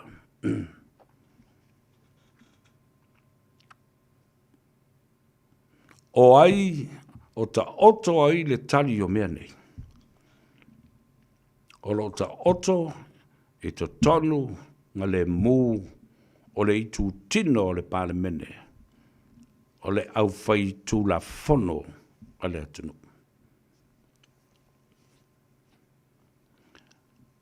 O isi whai vaenga ia o lo whai anei e le whaamsinonga. Ma whai iai unga le whaamsinonga. O ai o ta oto ai le tali o mea umanei, ua na o to tonu o le pale mene ina ia mauti noa, e le toi a apa mai le lima o le whaamsinonga, i le whai unga le pale mene wa umana tāmau. Na paule mea, au mai i le tūtino o judiciary.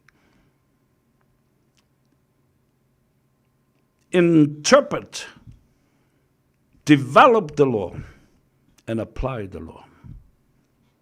Malusi anga lai o le pale mene. A whai lava, le iei ni suinga le whawai. Ina ia whao ngā ai. Le pule tā wawai lea po le separation of powers i le tā whatonu leo lea tonu le parlemene, pule whatonu, the executive and the judiciary. Awa, lea tātou wōlo i te mifo lea, waluti luti, ma luluti aiti ngā maletele o mau meo le ngau ngau sā. Wana o le whaamsinonga, le tūtino e tūla i mai e tali e pui pui le whawai. Ia.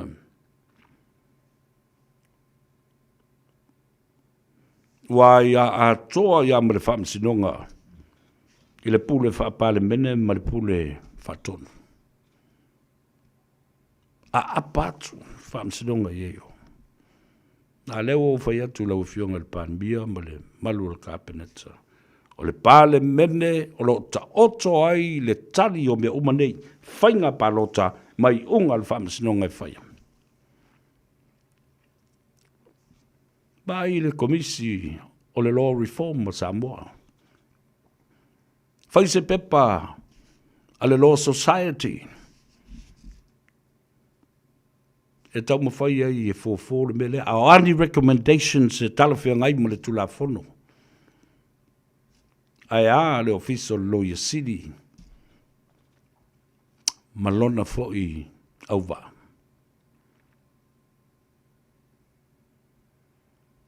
Tā ua tele le vaenga le nā.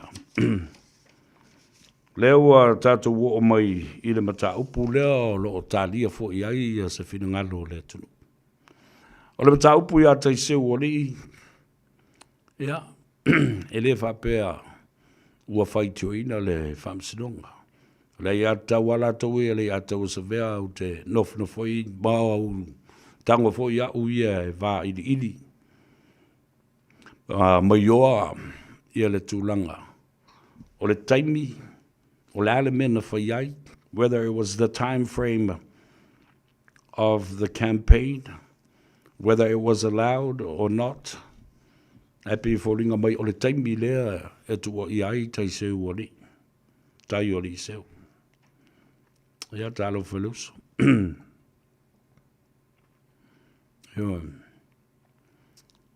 Mai o te tono foi.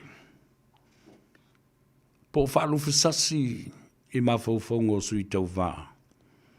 Ia taimi wa umana whonga mai e le komisino whainga panota. This is the time period and the limitation of the campaign. Ma whaalau I loa. Po le mea ta o le whaalau I loa alo ia, ma le mea ta o le whaatosina, I le whaonga ino tupe, whapena fu I tau mawha. Ai mai se a, o to tonunga le mu o le taimi lea, whaatanga I o. Whea le mea, e mawhai ai o na tāwa vai matosi le reina.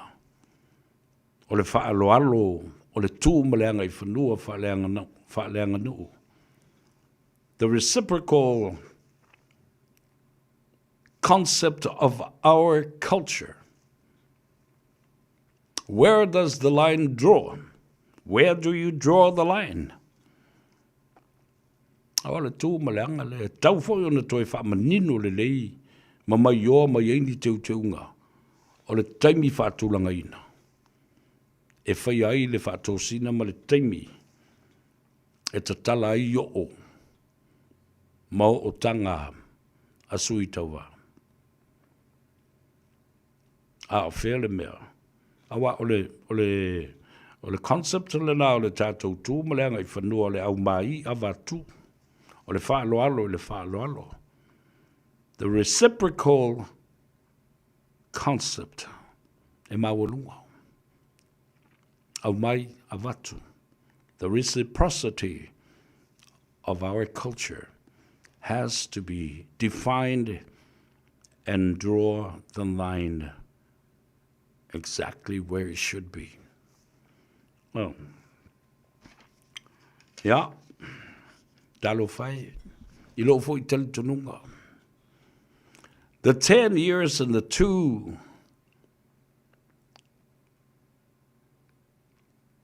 events of a general election that you will be missed at. I le lua ni pae inga mani whainga pānota te tele o le a e malo loa I se fulu tausanga. Lua whainga pānota, au te matua I te tonu, ua mamafa tū lea whaasalanga. Wa ia e foi mo ia, a fia ia te tau o tangata. Can cause mental state, mental illness. Tango le whatustusa le mea lena. Pa u le whainga panota, wha maunia soli ngā tula whono le panota. O le sala, lua pae inga, lua whainga panota, e te leto e sauai e tutusa le nā, male se fulu tausanga. Alo se fulu tausanga fo le nā, e tuli e le whaasalanga o le tangata lea whasio tangata, ua wha maunia le whasio tangata wha moe moina.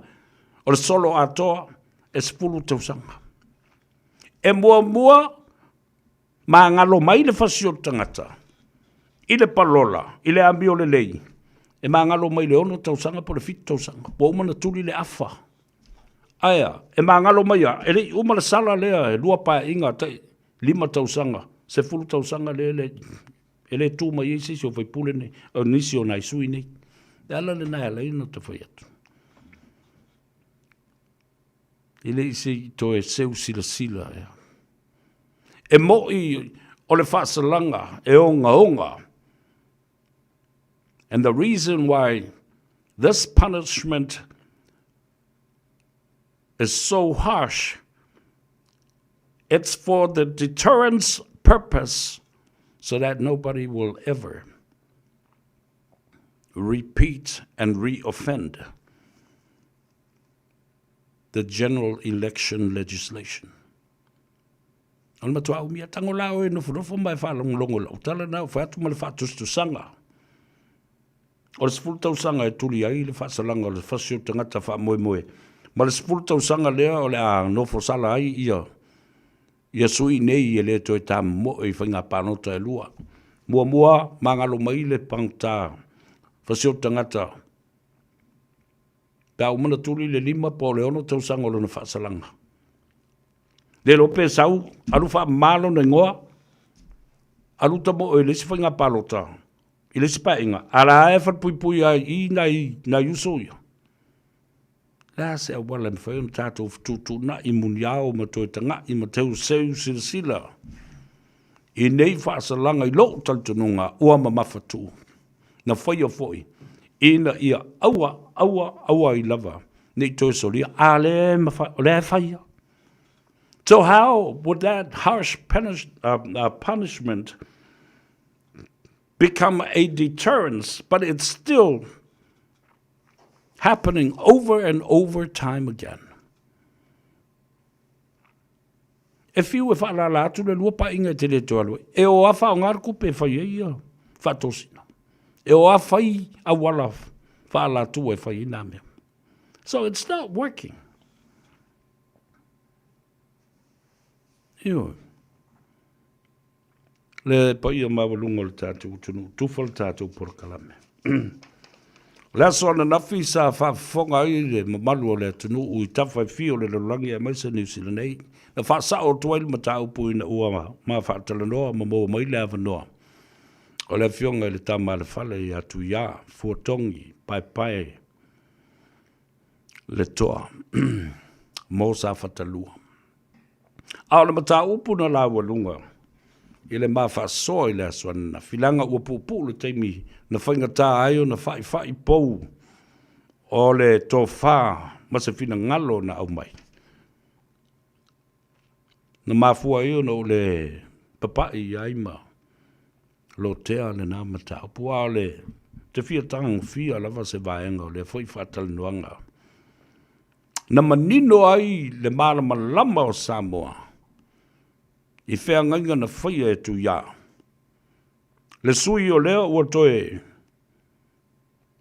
tā pena mo le whainga pānota lai titi. Whaila na whai uwe sa wali ese ma le hera pipi. Ai la lango I le sunga lauli I whapefo I le whatutua I le atua Samoa otas. Ese le matango fia o le tō whāna momoli I le asua na nafi.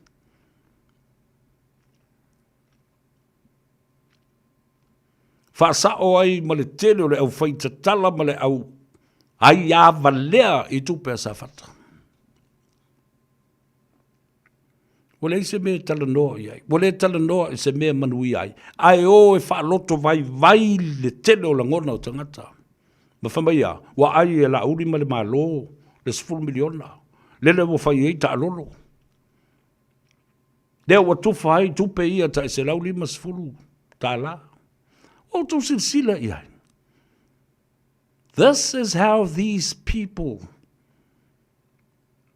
play the game of false news, fake news, misinformation, and disinformation. Lea la whato a sau sao ai le whafonga o le sui o le tumalo whao lioli le paramene. O te talo ina ia o na whai o na whaawawina. Ma o te tonu foi ma le lo tele ma le whaatuatua. Ua la lango uma I ai sa whata vai atu le pa ia I le ainga malo. Sa tunu ma whono whapea foi le whao ngā tangifa. Ae te inane foi. Le mamalu I le wha le tolu. Ma upu I le ala taua.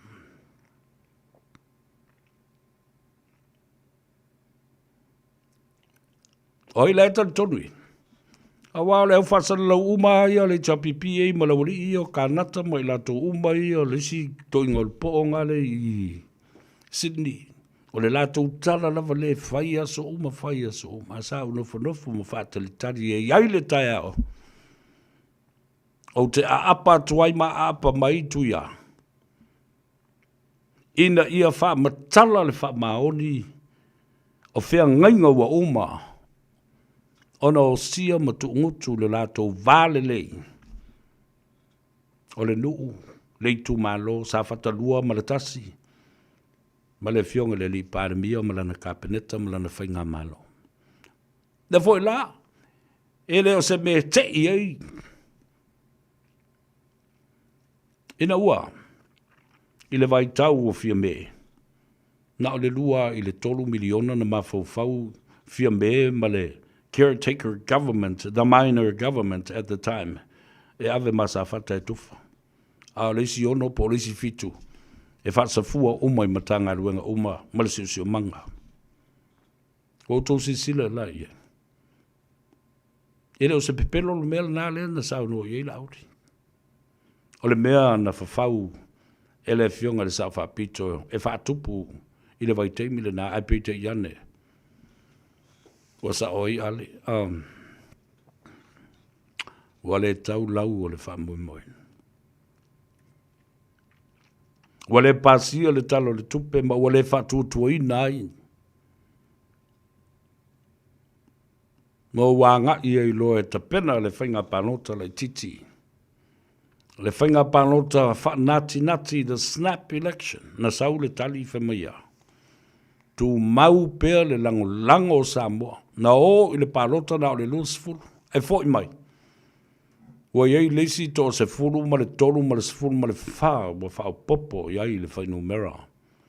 To e tu wawa noa le atua ma ta ngata o le atunu uatua. I le sunga lauli ma lana taitainga. La leisi mea. La e leisi mea. Tau te toe mana na o iai. Ai wale o mai loa I la lango. Ta tala puna vai uma. Aua tau te te. I le maa lo. Ma le mea leo le atufa I le se leni. A wale manui o tangata ma le toi fo I o tamaiti le aonga. Ai o lava I tangata mātutua. Se o le pepe fau fato a whanau. Ua. Ma wale tupe. Tatalo fatu lo uso le tamaya Hans Webster. In Perth. Watching you from Western Australia. It's 1:49 p.m. Probably in the afternoon. Talo fatu. Lau sunga Hans malfaltua. Fape foile no falo malai ngali. Talo fatu ya skei liu. Sione. Watching you severe. Mafuta antu I Sydney, Australia. Me avito. Talo falava. Colleen Torrea. Ya, maleto tele o tau. Fia fatalo fa bitoa lava. I le tato wala leo. Le siufongo Samoa I Samoa lava I tono a pia wala wola atoa. I puleono ya ma tumwa. Ainga le tai ma le va a funti tuile manua. FM 106.1. Katalo fatu le po ia maulungo le tato. Tunu ue misi foi. O le fao ngai no le nā la leo. Ya e mai moa mai ai. Ele to telo I la to le mafuta mai. Yeah, please share our program and please leave me a comment. I would love reading your comments. Le famsinonga le ave ne le chapipi. Ia la uli ma le whainga malo ma le minsta. I le tasei ese o I la tau mai to finga o le tek fono o fono whawai. Ia nana o whape atu. O le mea le e se ai te inga la wali I e whai. Talo whasau. Malo. Ia wa e meo le a whakau e ngā meo loko sole. Awa leo te whai atu nei. Lango le o la wali I am pepese ma whai mai. Lango le tu la fono whawai.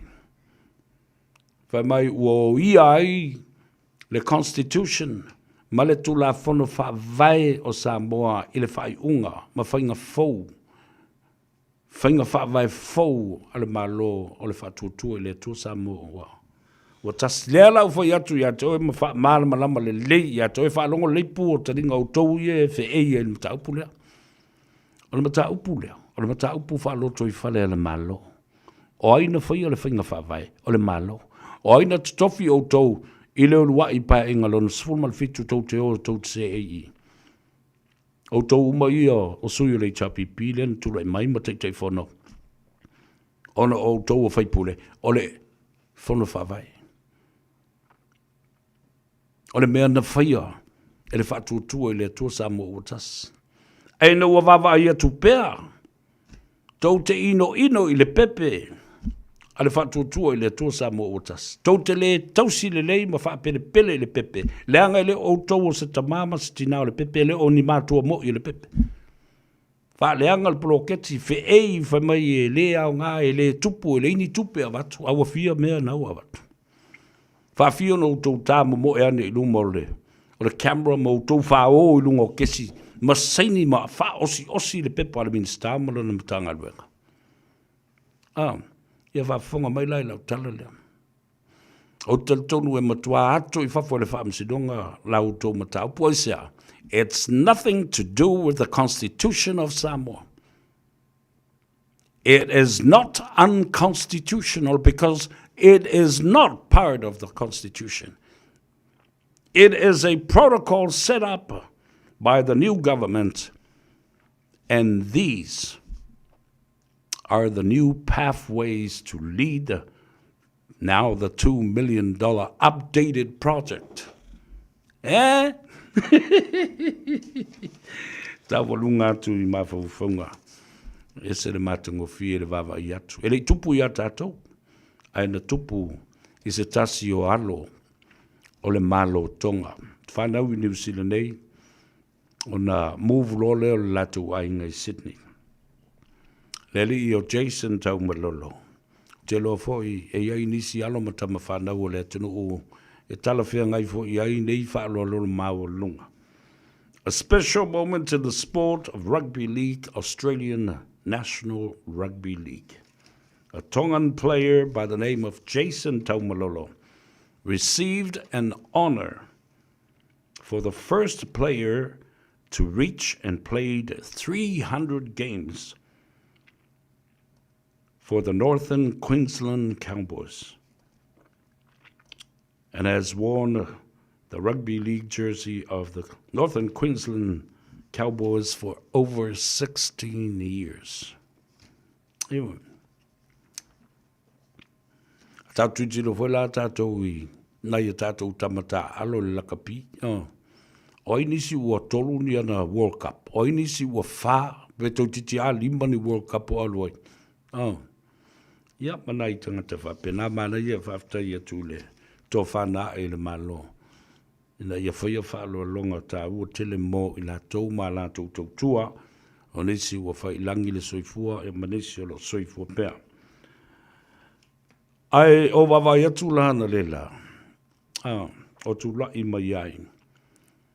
Na wala uli ai le sunga lele I pāle mia o le malo Tonga. The Tongan Prime Minister attended this ceremony on behalf of the government and the people of Tonga, and also Princess Angelica from the royal family also attended. The Tongan community with all Samoans, and Australia.